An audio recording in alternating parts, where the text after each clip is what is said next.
Merci Danilo, parce que je dois dire que quand Il y a quelques problèmes avec le micro. Por favor.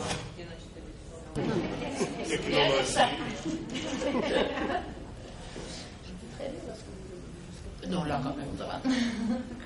Quand cet espoir est devenu certitude, il nous est venu une gaieté, une joie, vraiment, comme si nous allions partir à São Paulo, nous allions au Brésil, nous allions à São Paulo, nous allions chez toi, Danilo, et au CESC. Et quand j'entends...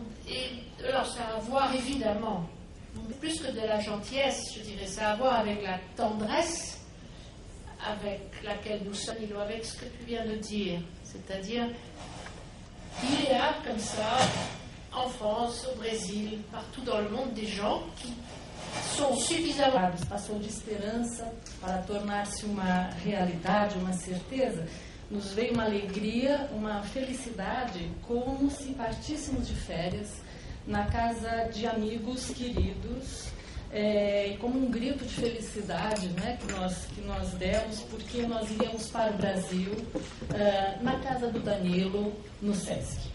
Isso tem a ver mais do que com a gentileza, mas com o carinho e a competência com que somos recebidos aqui. Tem a ver também com o que o Danilo disse sobre mudar o mundo.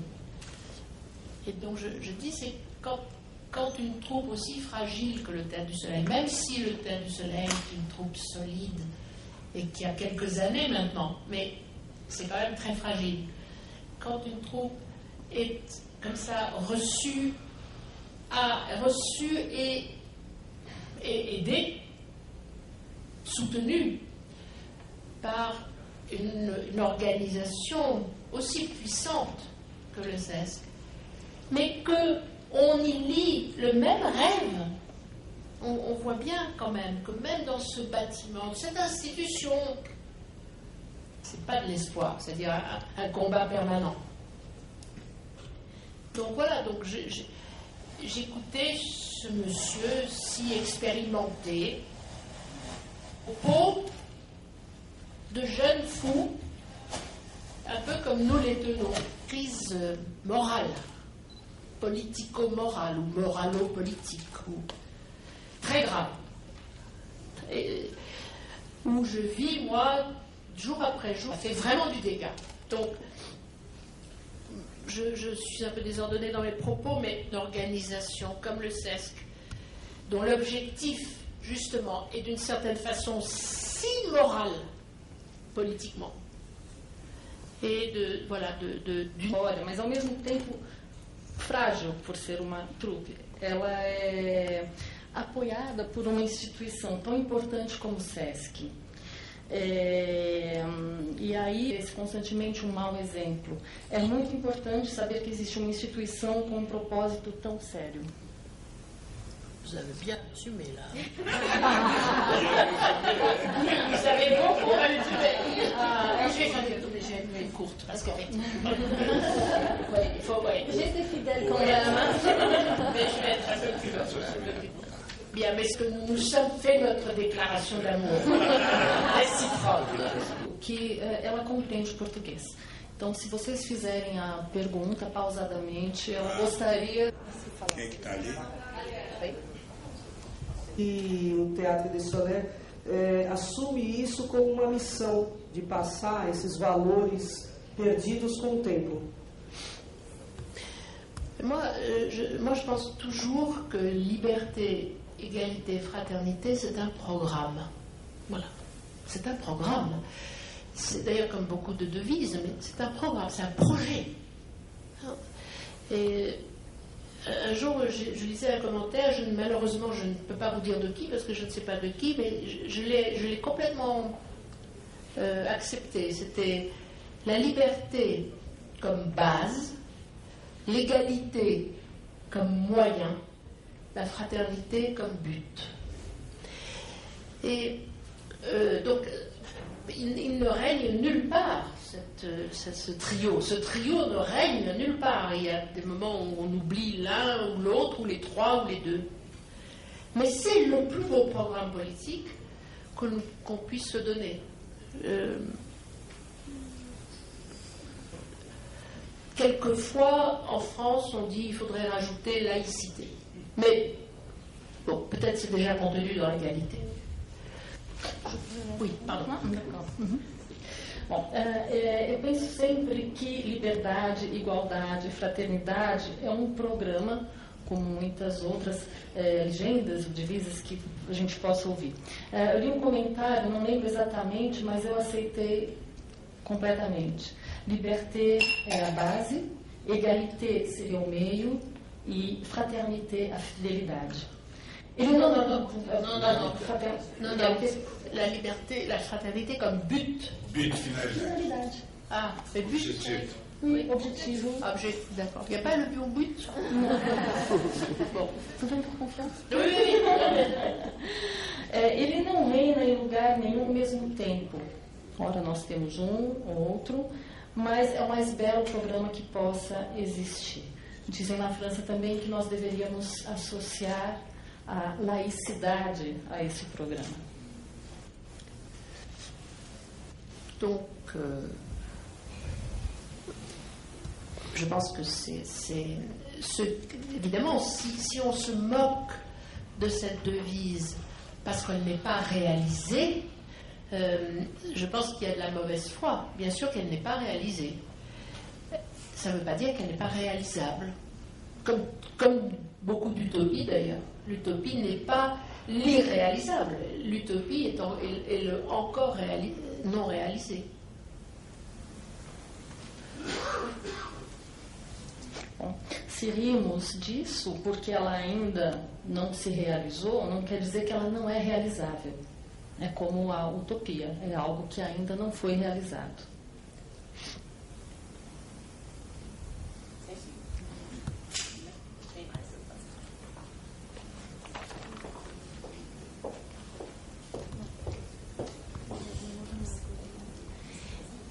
Márcia, do jornal O Globo. Ariane, eu queria entender como, dentro dessa crise política, moral, que você disse que o seu país passa, e acredito que outros, talvez o mundo passe, né? Como os náufragos... Elle dit que comment, dans la crise politique que votre pays traverse, mais aussi d'autres pays, como os náufragos da Louca Esperança, esse texto, que é um texto póstumo do Júlio Verne, pode ser lido, pode ser compreendido e pode talvez contribuir para transformar essa situação. Pourquoi vous vous interrogez là-dessus? Parce que vous pensez que le texte de Jules Verne, n'étant pas contemporain, ne traite pas des crises contemporaines? A sua pergunta, ela vem pelo fato de você não ver o texto como texto contemporâneo? Vejo, sim, talvez como ele tem algo a dizer hoje mesmo. Quelque chose à dire aujourd'hui. Oui, justement. Mais bon, Jules Verne, il était aussi aventureux et prophétique politiquement que scientifiquement. Hein. Il a été visionnaire, il s'intéressait aux idées nouvelles comme il s'intéressait aux possibilités de sous-marins, d'avions, et donc il ne faut pas oublier que de toute façon Jules Verne il vit au moment en même temps que Marx, en même temps que Freud, il vit à une époque où effectivement toutes les idéologies, toutes les idées scientifiques, tout est là déjà. Et donc, bom, Jules Verne, ele era aventureiro profético politicamente, mas também muito interessado cientificamente. Não podemos esquecer que ele viveu numa época que muitas teorias estavam se fomentando, como na época de Freud, Marx. Et si vous voulez, même si parfois quand on lit Jules Verne, on peut se dire qu'il est réactionnaire parce qu'il a un langage de l'époque, hein, mais il suffit de dépasser certaines pages et on s'aperçoit qu'il est tout à fait passionné par le socialisme, qu'il est très intéressé par l'anarchisme, enfin, et évidemment par l'utopie. Et le livre dont nous avons tiré les naufragés du Fol Espoir, il faudra dire un mot sur le titre d'ailleurs. Ah oui. Après. Une chose pour faire l'explication, peut-être. Oui.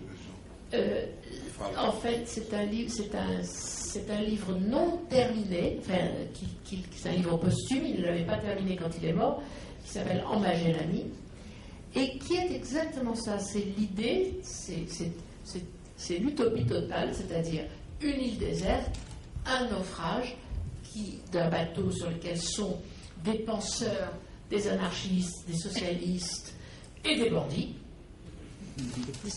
Et ils se disent on leur offre cette île, le gouverneur du Chili leur offre cette île afin qu'ils puissent la coloniser et donc attirer d'autres colons, et ils pensent qu'ils vont y faire la société idéale, sans classe, et évidemment ça ne se passe pas tout à fait comme ça.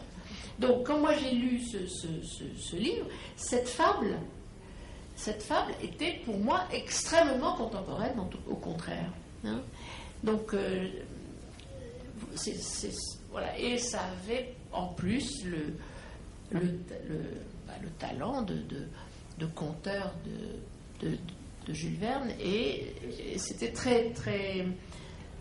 Bon, pour nous, moi je me suis dit, c'est de ça dont je veux parler. Voilà, je veux raconter ça, justement.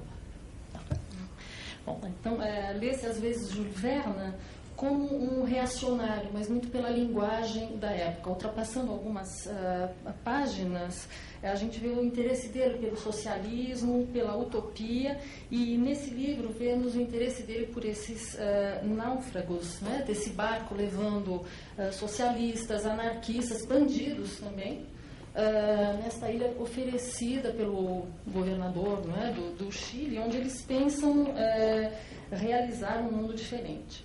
Essa fábula, para mim, é uma ideia totalmente contemporânea.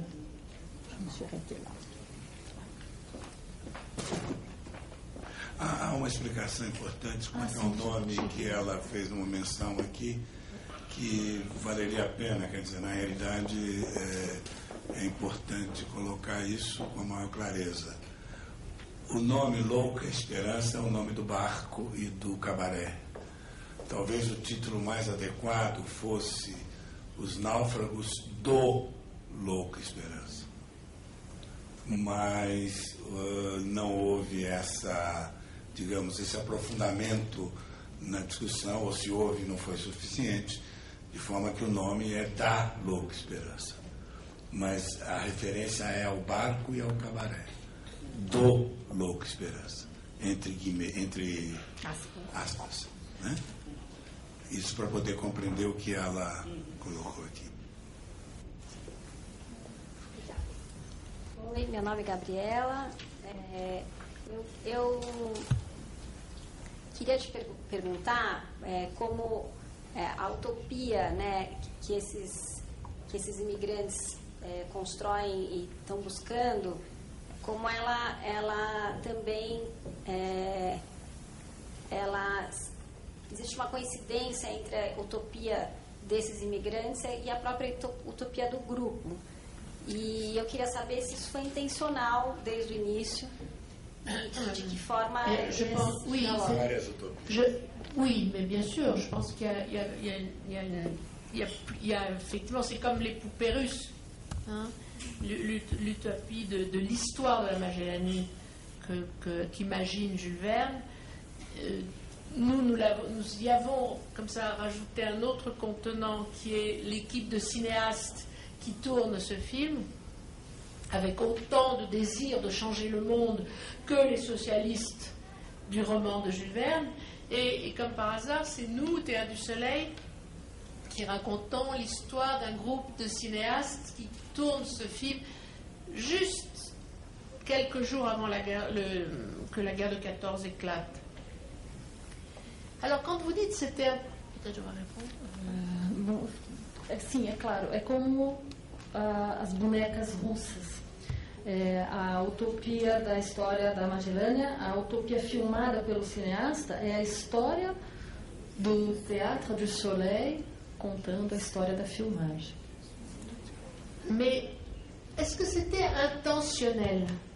moi je dirais, c'est souvent quand on travaille comme ça, c'est inconscient, justement. Bien sûr que c'est intentionnel, mais ça ne l'est pas, c'est-à-dire c'est intentionnel sans qu'on le sache, c'est-à-dire c'est inconscient. Et puis tout d'un coup, évidemment, en voyant ce que nous sommes en train de faire, on se dit, bah oui, c'est un peu nous, c'est pas tout à fait nous, mais c'est quand même un peu nous. Et les cinéastes, c'est un peu eux, mais c'est pas tout à fait eux. Parfait. Il y a, je pense que quand on travaille... Pardon, vas-y. Bom, era intencional? É intencional, mas sem que saibamos necessariamente, então acaba sendo intencional e consciente. Então, vendo o que estamos fazendo, somos nós, mas ao mesmo tempo não é bem isso. Donc, je pense que quand on choisit un thème, il y a toujours une pièce écrite ou un thème sur lequel on va improviser avec les comédiens. Je pense que c'est parce qu'il y a toujours un moment qui nous ressemble. Même quand on monte Richard II. Hein. Même quand on monte Richard II, c'est parce qu'il y a un moment auquel on s'identifie totalement, en le sachant ou sans le savoir. Alors évidemment, après, il faut monter tout le reste.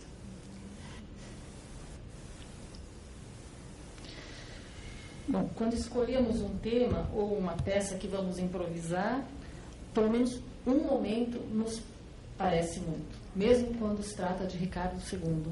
Esse momento somos nós.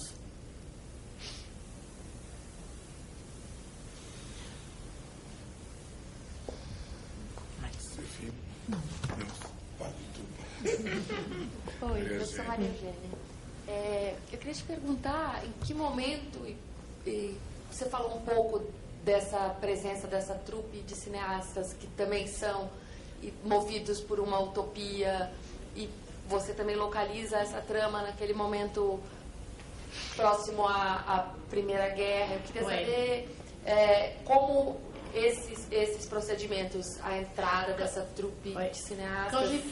Quand j'ai fait la proposition, parce que en fait, ce projet est venu bousculer, changer un autre projet. Nous devions retourner à l'école, comme nous disons parfois, c'est-à-dire on voulait monter des classiques. On avait décidé qu'on allait monter un Marivaux, un Shakespeare, ça. Et puis j'ai lu ce livre que j'avais déjà acheté et j'ai changé. C'était pendant l'été, donc je ne l'ai pas dit tout de suite aux comédiens. Et quand je suis revenue, je leur ai fait la proposition et il y avait déjà les cinéastes. Il y avait déjà, si vous voulez, une mise en forme. Voilà, c'était pas le roman paf en direct. Je sentais bien que c'était pas possible de faire le roman en direct. Donc il y avait déjà, mais je ne savais pas comment ils seraient ces cinéastes. Est-ce que ça se limiterait simplement aux scénaristes? Est-ce qu'on les verrait filmer ou simplement projeter le tournage? Et ça, si vous voulez, la naissance de l'équipe de cinéastes, ça s'est fait vraiment en répétition, en improvisation, avec les comédiens qui ont foncé là dans cette histoire avec, je dirais, joie et fureur.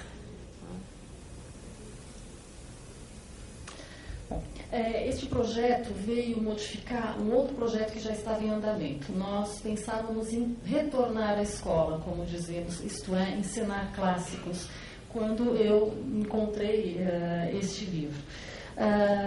E já havia a questão dos cineastas no livro, que nós nos perguntávamos como ela iria se desenvolver.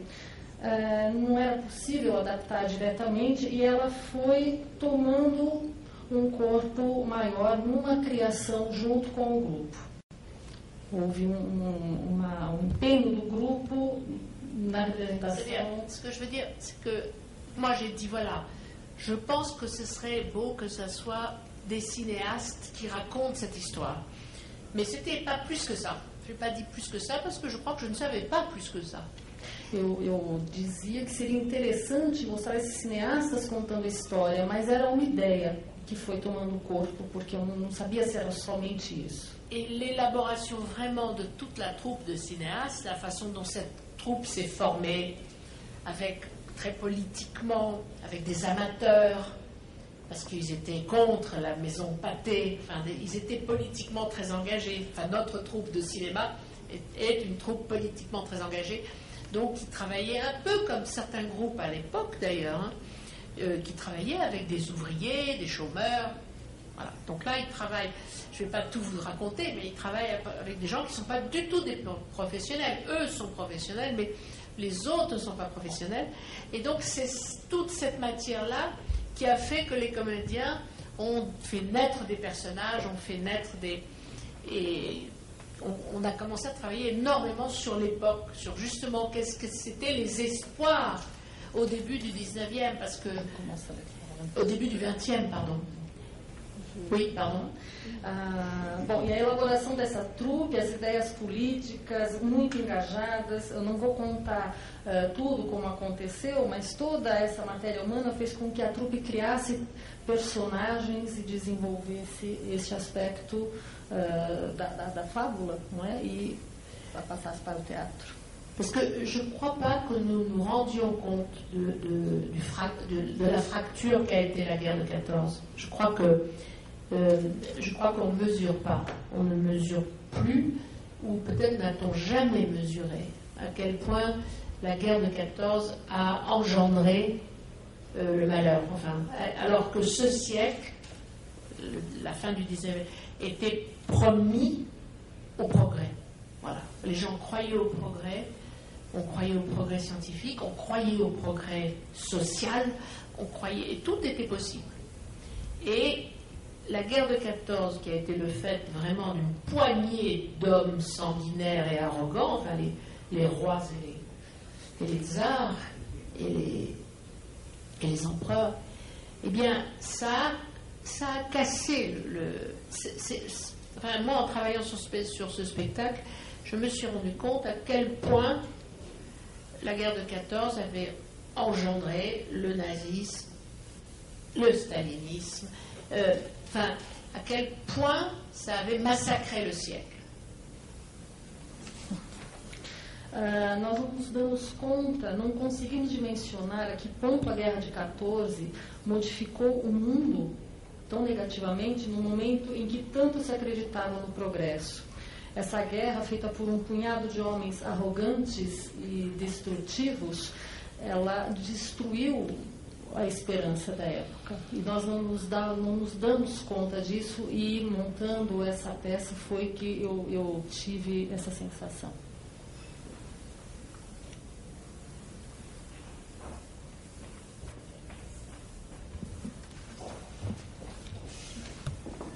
Obrigada.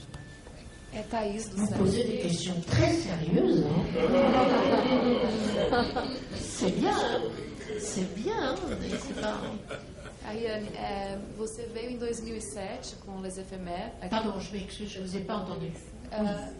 Oui, avec Les Éphémères. Vous avez venu en 2007. Oui, C'est bon en français ou en Non, portugais? non, parce que pour... Português, ok. Oui. Você veio em 2007 para cá com Les Éphémères e o Belenzinho era só uma obra, né? A gente estava em obra.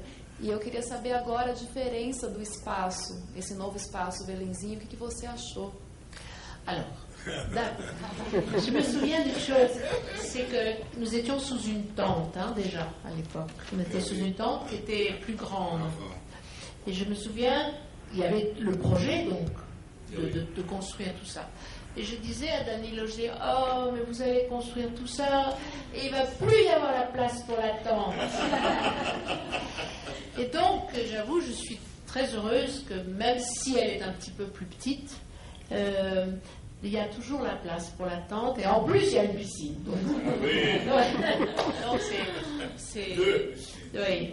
Donc je trouve ça merveilleux, mais je n'ai pas pu encore profiter de toutes ces merveilles parce que je débarque de l'avion ce matin, donc j'ai pas vu tout ça. Non, mais c'est vrai, j'étais très heureuse quand j'ai su qu'il restait quand même un terrain, voilà, un vide. C'est important. Les terrains vagues, hein. C'est important de garder des possibilités, pas tout bâtir, pas tout décider, laisser un espace où quelque chose d'autre peut naître, d'éphémère et de changeant. Et je pense que c'est Certains architectes ne comprennent pas ça. Hein. Certains architectes veulent tout régenter. Et ça me rend folle, moi, je dois dire. Donc, je trouvais ça formidable qu'il reste un endroit a inventer tout le temps. Bom, lembro que estávamos em 2007 sob uma tenda maior. Lembro do projeto e eu ficava pensando, não vai mais ter lugar para a tenda. Então eu estou feliz, porque temos a tenda e ainda por cima uma piscina. Então fiquei feliz porque ainda tem terreno, tem possibilidades, não está tudo decidido e imutável, não é? Então deixar o espaço para o efêmero, para possibilidades é muito importante. Certos arquitetos não pensam nisso e me enlouquecem com isso. Olá, aqui, Valmir Santos. A senhora tem uma influência muito grande do cinema como uma herança do seu pai. Eu queria saber como que nesse espetáculo essa linguagem, essa arte do cinema, ela entra não só como metáfora, como ela se materializa na cena, como que esse trabalho se apropria do cinema, pode-se dizer que se apropria dessa linguagem como nunca antes nos trabalhos anteriores? C'est difficile ça, parce que c'est quand même du théâtre. Hein. C'est du théâtre qui raconte du cinéma. C'est un spectacle de théâtre sur une aventure qui est aussi une aventure cinématographique.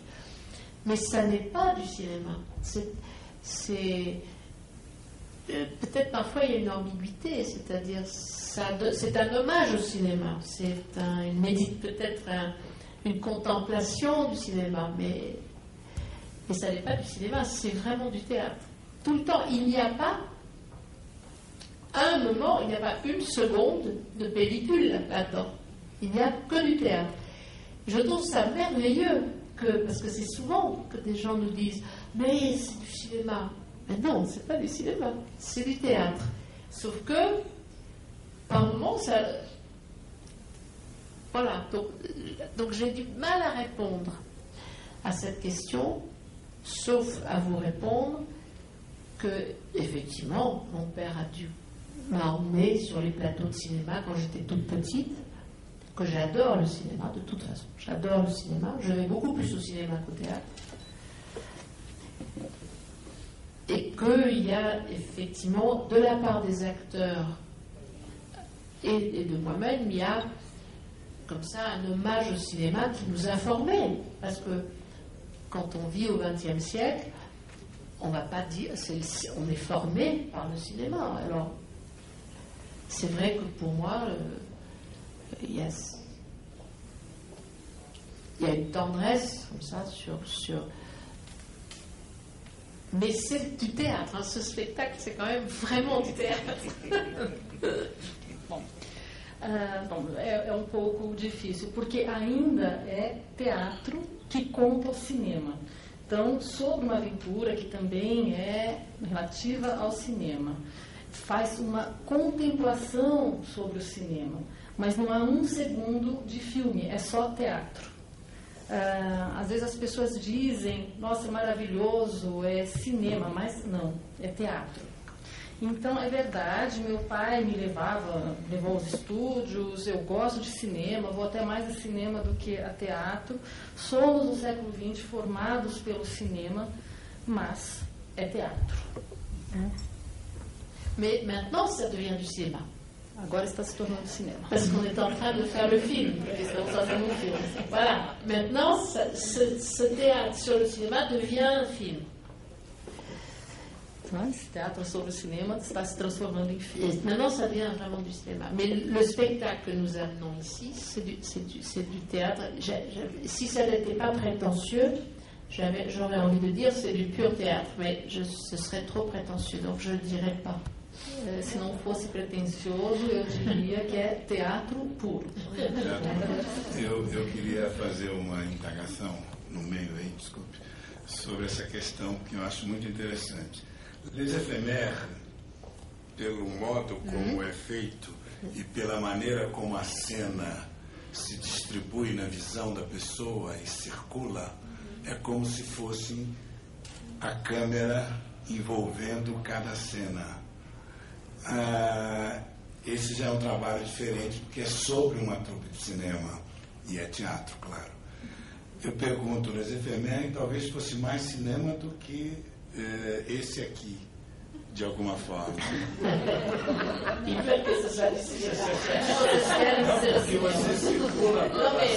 Non mais je pense que tu as raison, c'est-à-dire d'une certaine façon, peut-être que la façon dont étaient faits les éphémères était encore plus influencée vraiment par le cinéma que celui-ci qui traite d'un cinéma qui était encore très théâtral. Puisqu'il s'agit du cinéma muet. Hein, au contraire, je dirais, voilà, je pense que Danilo a soulevé un point très juste. J'admets tout à fait que les éphémères étaient très très influencés par le mouvement de la caméra au cinéma. Celui-ci, comme ils sont en 1914 et que le cinéma est encore très théâtral dans son jeu, il est plus théâtral. Voilà. De certo modo, como disse Danilo, em Les Éphémères havia uma visão mais cinematográfica, assim.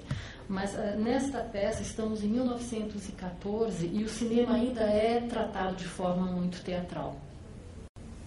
Então, ainda é teatro.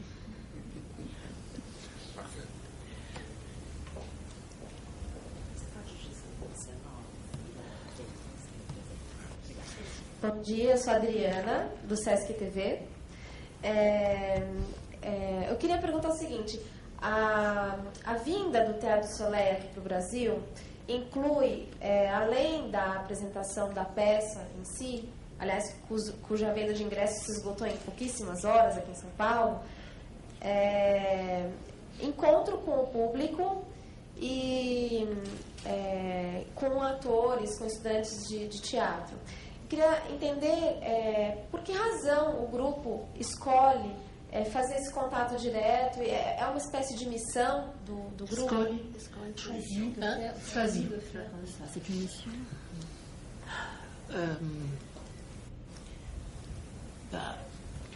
Comment dire? Nous travaillons pour vous quand même. Vous comprenez, le Théâtre du Soleil travaille pour le public. C'est son art, c'est son devoir, appelez ça sa mission si vous voulez. C'est ce qu'il dit qu'il fait, c'est ce qu'il doit faire, c'est ce qu'il aime faire. Et donc les gens, évidemment, dans le public, il y a des moments où ils ont envie de nous parler, comme nous faisons en ce moment. Nous avons envie de leur parler, nous avons envie de les entendre. Je pense qu'on a aussi envie de recevoir leur amour, parce qu'on reçoit beaucoup d'amour quand on fait ça, et que ça nous donne des forces. Et ça me paraît totalement normal. Et je crois que s'il n'y avait pas la fatigue des représentations, parce que le Folie Espoir est un spectacle très fatigant pour le comédien, s'il n'y avait pas la fatigue des représentations, on ferait encore beaucoup plus d'échanges. Et moi, je les limite parce que je sais qu'autrement, le soir, ils ne peuvent pas jouer si le matin, ils ne dorment pas vraiment beaucoup, etc. Donc, ça me paraît totalement normal. Voilà, c'est... Ok. Bom, nós trabalhamos para vocês. O Teatro du Soleil trabalha para o público. É a sua arte, é a sua missão, se vocês quiserem chamar assim. É o que ele deve fazer, é o que ele gosta de fazer. Nós queremos falar, nós queremos ouvir e também receber amor. Nós recebemos muito amor, isso nos dá força e me parece totalmente normal que isso aconteça. E se não fosse pelo cansaço, porque é uma peça que demanda muito esforço do ator, nós certamente teríamos um contato ainda maior com o público.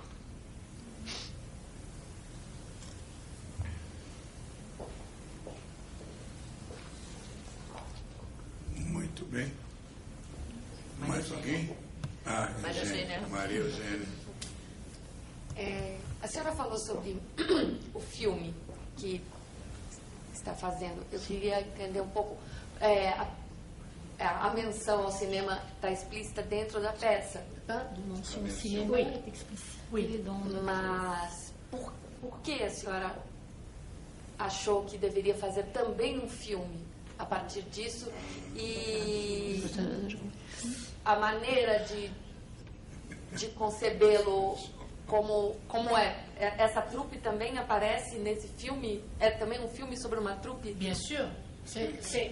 Nous avons rajouté une poupée russe. On a rajouté une poupée russe en hauteur. E o seu método de direção é a mesma maneira de criar para o cinema? Non, je crois que le cinéma, c'est pas tout c'est pareil, c'est pas pareil, dans la mesure où le cinéma, il y a un ogre. Il y a un ogre qui règne sur nous, et c'est le temps. Parce que c'est l'argent.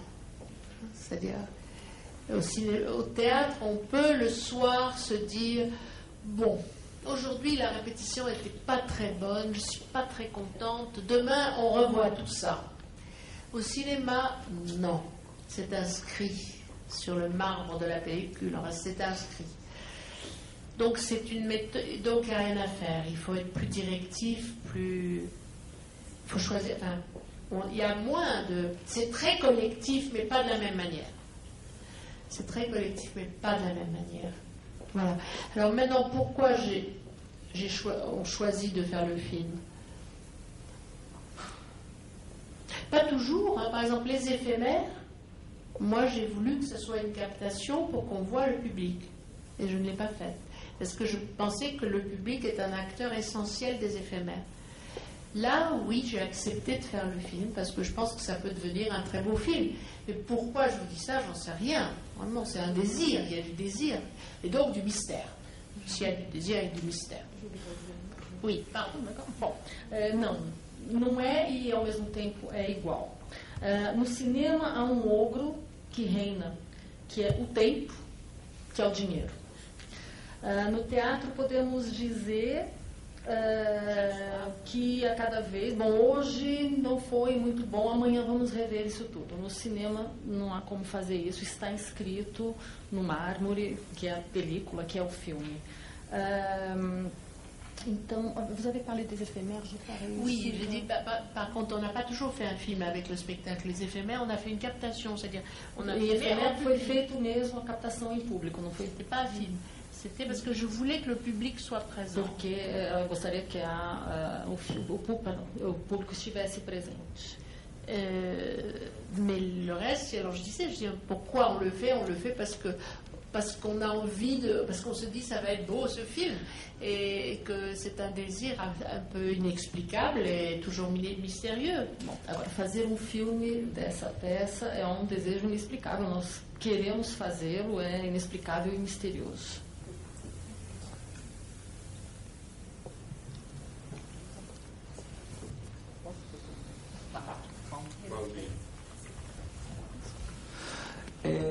A senhora entende a arte como um exercício de ativismo? A gente pode pensar nessa comunidade, a comunidade socialista do espetáculo, a projeção... Est-ce que vous pouvez redire votre question, s'il vous plaît? Você pode repetir a questão? Sim. Se a senhora entende a arte, o teatro, assim como a arte de uma forma geral, como uma possibilidade de exercício de um ativismo político? Pas seulement politique. Moi, je pense que ça a à voir aussi avec la spiritualité, avec le. Ce n'est pas que politique de travailler dans un métier d'art. Ça l'est. C'est pas. Ça a à voir aussi avec le sentiment religieux. Je dis bien avec le sentiment religieux, pas avec la religion. Não somente político, mas também espiritual. E estou falando de religiosidade, não de religião. Sentiment religieux, peut-être même pas religiosité, sentiment religieux. Sentimento religioso. C'est-à-dire quelque chose qui... C'est avec le changement du monde. l'art, c'est peut-être... Il y a quelque chose... Bon... Du pain et des roses, enfin, je veux dire, je ne ressens pas le théâtre seulement comme une activité politique. Je ressens ça comme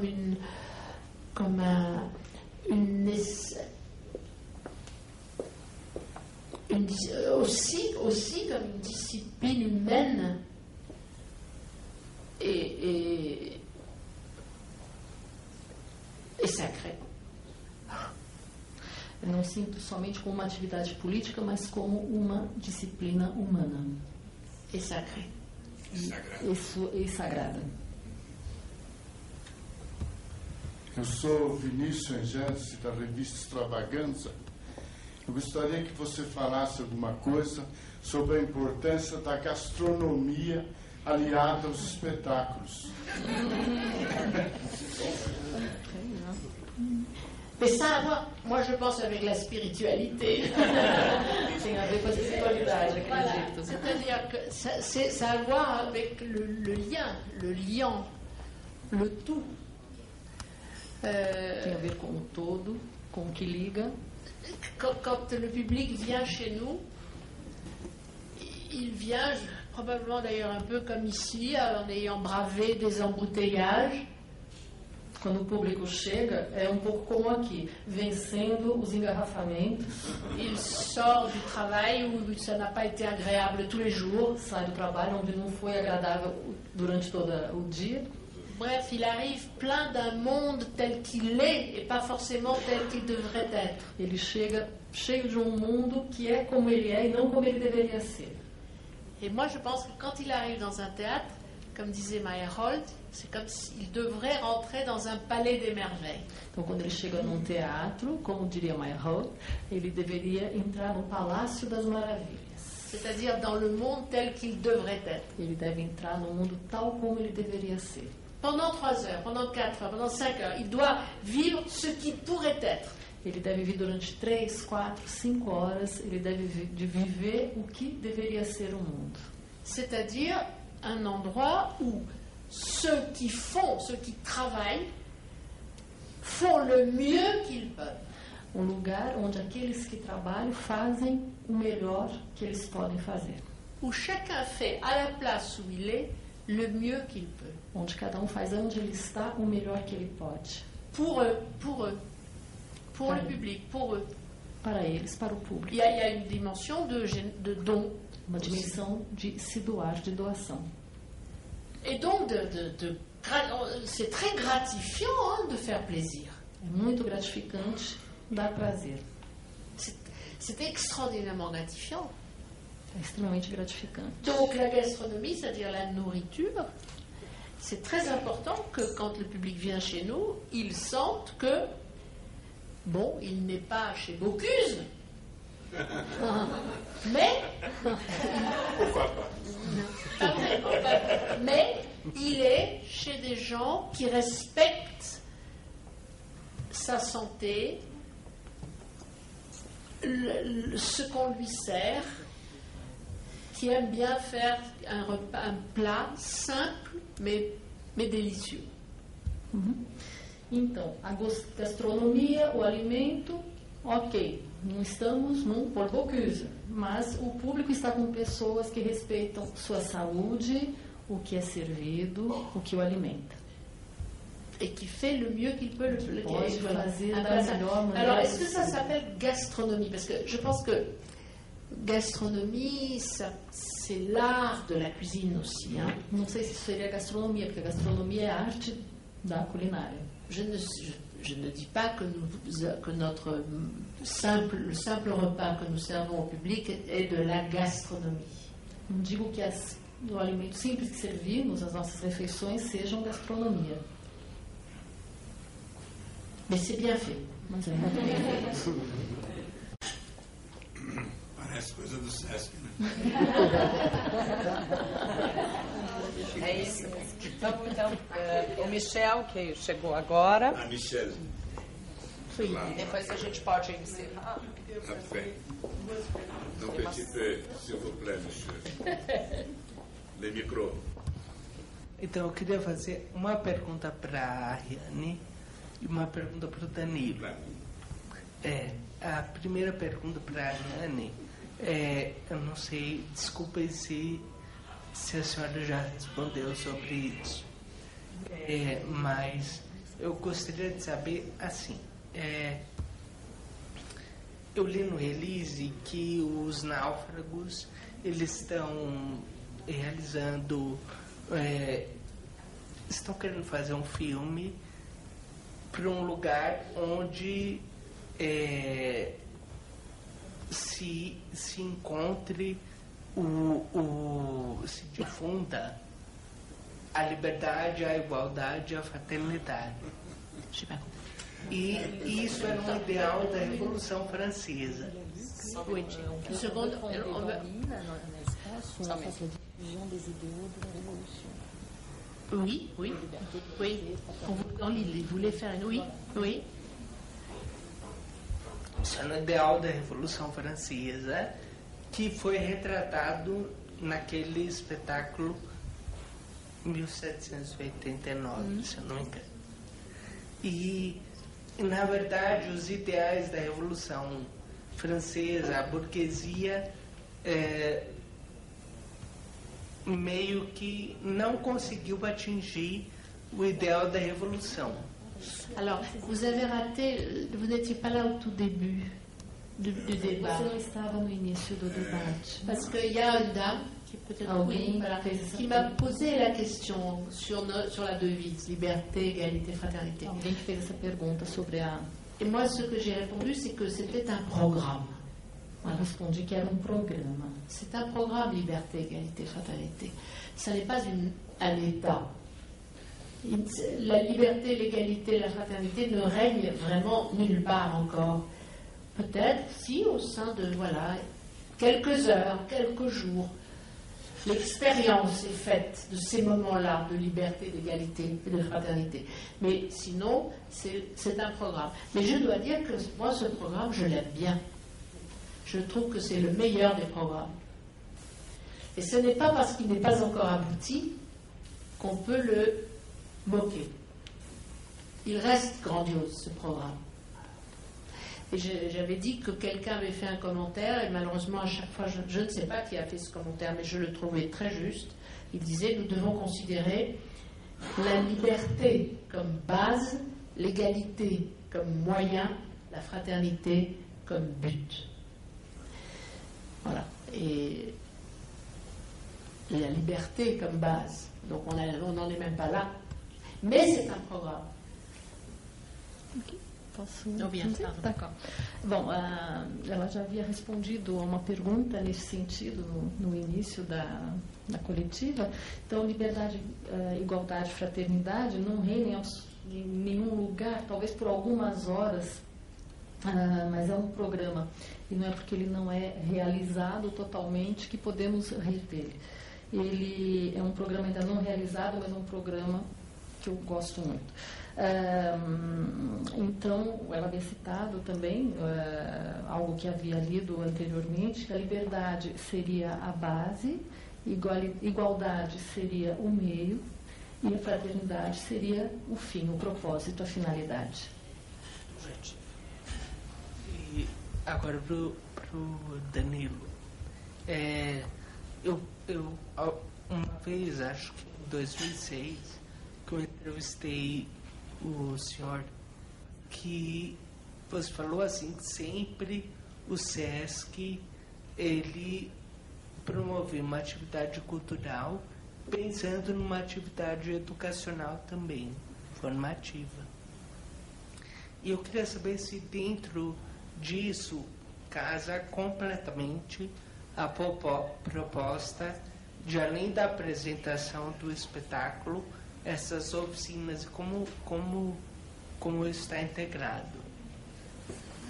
Bom, a proposta em si mesmo, o espetáculo em si mesmo tem um caráter, digamos, educativo. Quer dizer, aliás, eu tenho essa perspectiva muito clara. Eu acho que muitas vezes fazem uma certa confusão Mas a arte em si mesma, e o teatro em particular, tem esse caráter educativo, tem que ter esse caráter educativo quando é assumido por instituições como a nossa, instituições que têm esse compromisso de caráter público, esse compromisso voltado para a população, para a melhoria, a vida, a transformação da vida e a melhoria da vida das pessoas, tem que ter um caráter educativo em si mesmo. Além disso, nós temos uma programação, claro, que faz casar perfeitamente com esse objetivo, que são as oficinas, os contatos, as reuniões, os debates, tudo isso faz parte também desse mesmo objetivo, viu, Michel? Então, na realidade, a proposta da instituição em tudo que faz sempre tem que ter esse caráter educativo. Até na alimentação, né? Até na saúde, até na atividade física, que, aliás, é muito frequente num local como esse. E tudo que faz com essa perspectiva. Portanto, na cultura não podia ser diferente, muito menos no teatro. Então, realmente, eu espero que estejamos cumprindo essa nossa missão. Bom, uma última pergunta, por favor. Encerra, pode ser? Dernière question, Valmir. Uma pergunta para o Danilo. Danilo, a singularidade dessa produção no imaginário brasileiro faz a gente refletir bastante, né? Queria saber se essa operação entre as duas cidades, Porto Alegre e Rio de Janeiro, incluindo Santiago, se essa foi uma operação conjunta, partilhada, e se isso veio da experiência de 2007, como é que se conseguiu compor essa turnê entre os vizinhos, e se é possível falar em termos de orçamento também, para a gente entender, inclusive contrapor a uma coincidência novamente, como em 2007, a presença do Cirque du Soleil na cidade. Cirque du Soleil. Aliás, vocês sabem que o Cirque du Soleil tem esse nome em homenagem ao Teatro Soleil. Quem me disse isso foi a própria Ariane. N'est-ce pas? Oui, c'est vrai. C'est vrai. Portanto, coincidentemente, estão aqui na mesma ocasião. Da outra vez, eu tenho a impressão que eles vieram antes ou depois. Desta feita, é junto. Aliás, há uma sinergia promocional. Eu diria até que com vantagens para nós, porque os nossos ingressos foram todos vendidos. Está certo que preços, digamos, mais civilizados do que aquele, mas sem querer criticar nada, mas tudo bem.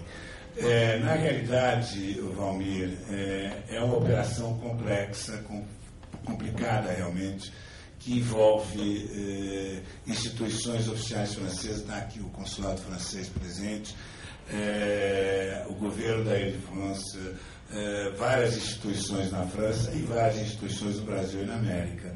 Então nós estamos juntando aí muita gente. Né? É o SESC de São Paulo, junto com o SESC do Rio de Janeiro e outras instituições do próprio Rio de Janeiro. O SESC do Rio de Janeiro participa, não é responsável primeiro por isso, mas ele participa junto com o Petrobras, junto com outras organizações do Rio de Janeiro, o Governo do Estado no Rio, a Prefeitura da cidade do Rio de Janeiro, enfim.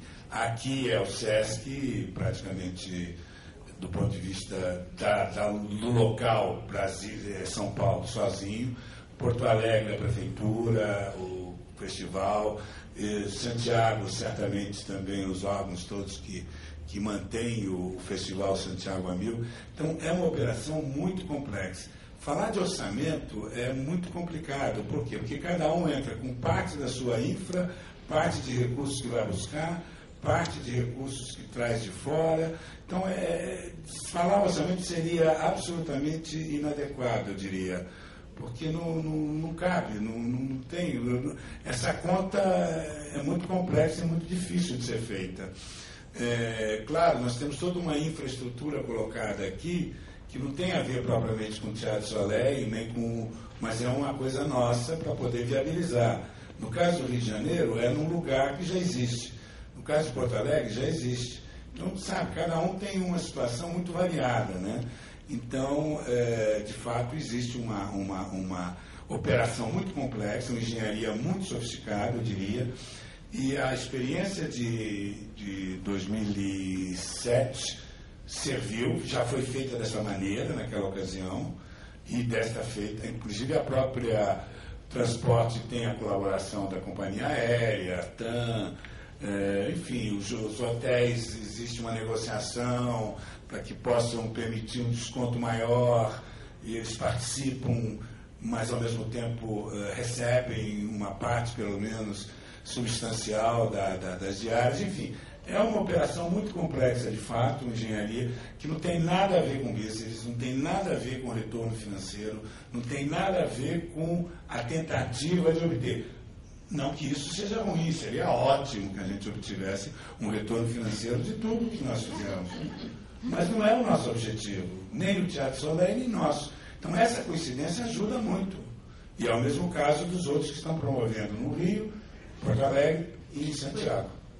Oui, parce que je voudrais dire quand même, c'est qu'il aurait suffi qu'un des partenaires fasse défaut, ne tienne pas sa parole ou fasse défaut, et toute l'histoire aurait pu s'effondrer. Hein. Donc moi je suis très très reconnaissante à tous ceux qui ont tenu bon et ont réussi à faire que cette histoire très complexe, comme dit Danilo, se fasse à un moment où le mot, enfin, où, au contraire, il y a des faux bons à peu près partout dans les tournées, etc. C'est très important.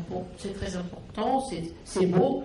C'est beau que 4 villes aient réussi à s'entendre sur les dates, sur les partages, surtout pour nous accueillir. Enfin, nous sommes extrêmement reconnaissants. Gostaria de dizer que se um só dos parceiros não tivesse mantido a palavra, isto não teria acontecido. Então, é muito bonito que 4 cidades tenham conseguido reunir os esforços, ter chegado até ao final, né, com o projeto, e nós somos muito agradecidos e gratos por esse acontecimento.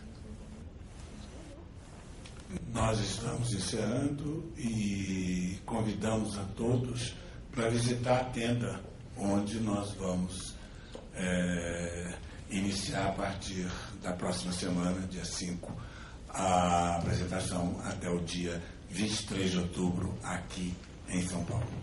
Muito obrigado a todos.